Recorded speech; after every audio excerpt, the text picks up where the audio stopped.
In this demonstration, I'm going to be showing you how to use the GoTrax app along with how to interpret the data that it collects from the Geo tab. So first I'm going to open up GoTrax, and I see all these devices along here. I also see a map. I can zoom in and out using my mouse. I can drag it around. I can also change the view if I'd like. I can change it to satellite, or I'm just going to keep it on map for now. I'm going to click on this device. I want to see what they're doing right now.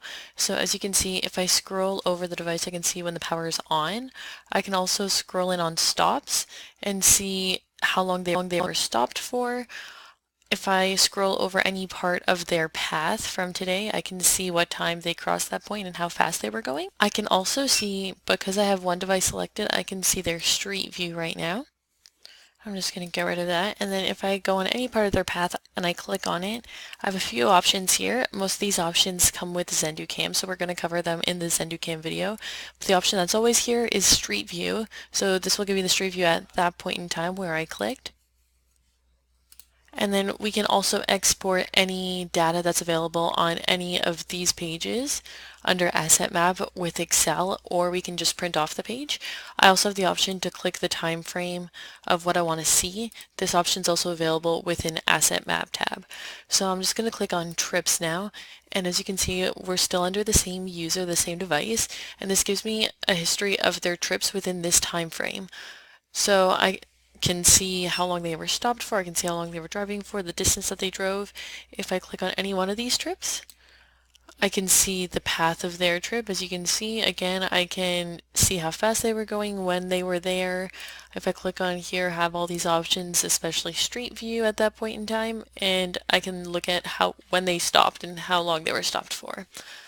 If I go under exceptions, now I don't see any exceptions under here right now for this time frame, so I'm just going to go back to last month. And these are all the exceptions that the device picked up. All of these exceptions can be set with rules in the settings tab, so we will talk about that later on in this video. As you can see, these all have a description, evolution speeding. These are all for the same rule exception. And it will tell me how long they were breaking that rule for. It also, because right now this is for ZenduCAM, it gives me the option to download the video that it recorded. Like I said, we can go over this in the ZenduCAM video, but with all exceptions tabs, it gives me the option to dismiss an exception. If I've decided that I've already dealt with that, I can also show whichever exceptions I've already dismissed. So as you can see, this exception was already dismissed. If I say hi dismissed, it goes.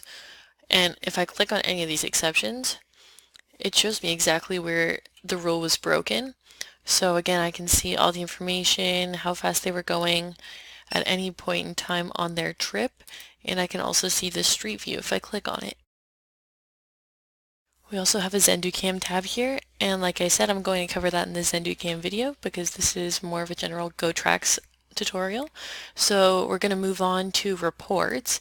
Now, reports is a tab that is general, so it's not just for one user now. This is for all users. And I can see the current status of any of our connected devices. None of them are turned on, so that's why all of these columns are left blank. But you can see the last communication of any of the devices, the last location transmittance of any of these devices. Again, I can also choose the time frame, Excel, or print it. If I go under trips, as you can see, this is the recent history of all of my trips that all of my devices have taken. These are all within this time span like before. It gives me the start and stop time of each of these trips, how long the devices were stopped for during these trips, how far the devices went, and so on. Now if I go to exceptions, like before, this is a summary of all the exceptions that all of my devices have collected within this time frame. It gives me a start and stop time, it gives me a duration of the exception, and again it gives me the option to dismiss any of these exceptions. I can dismiss all of them at once if I'd like to, and I can show dismissed. So none of these have been dismissed. And now if I move on to settings. Now in settings, this is where you set everything up. Under devices, this will be all of your connected devices. This could be the Lone Defender, this could be ZenduCAM, any of these devices. For each device, you can choose a driver that is set up under the user tab down here. We will talk about that in a few minutes. You can also pick a group for any of these devices, and the groups, like users, can be set up down here. We'll talk about that in a bit. And if there's any related serial number for the device, it will be listed under here. That will be configured when you first set up this system. So if I go down to the report scheduler, I can schedule any type of report, either a report of trips or a report of exceptions. I can pick the frequency, daily, weekly, monthly. I can also pick when I want to start receiving these reports. I can also pick a scheduled time for these reports. I can also pick the groups that these reports apply to. I can also choose which emails I have it sent to by putting the emails in here. And I can choose to send the email now if I'd like to, just to get it started off, and save any changes that you make, and I can also delete any reports if I'd rather not have them anymore. Under the Users tab, this is where I can add any user, so I can add the email, all of this information here, pretty self-explanatory. I can choose whether I want someone to be an admin or a user. I can give them an ID number for if they're using a lone defender. I can choose the unit of measurement, whether I want it metric or imperial, and I can also click whether they're a driver or not. And this is where you get to pick what group they're in. Again, groups will be set up down here. And now down to groups. So these groups are, again, initialized when you first set up the system with our support. But what we can do here is we can choose what icon represents this group. And then go down to rules.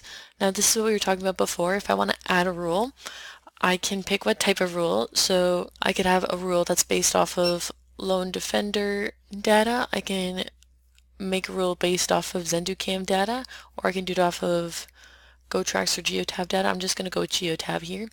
And with any rule, if they require a certain parameter, so for instance, stopped more than, I can choose the duration, battery level less than, I can choose the battery level, so all of these parameter options will show up with the rule depending on if they need them or not. I can also give this rule a name, and I can choose who I want to alert. So if I want the driver to know about it, I want to text the driver, and I want to call the driver when this happens. And this will be under all groups, not just one kind of group. And then I can add escalations. This we will go more over in the lone defender video. And I can also add a custom message. And I can just add that in there.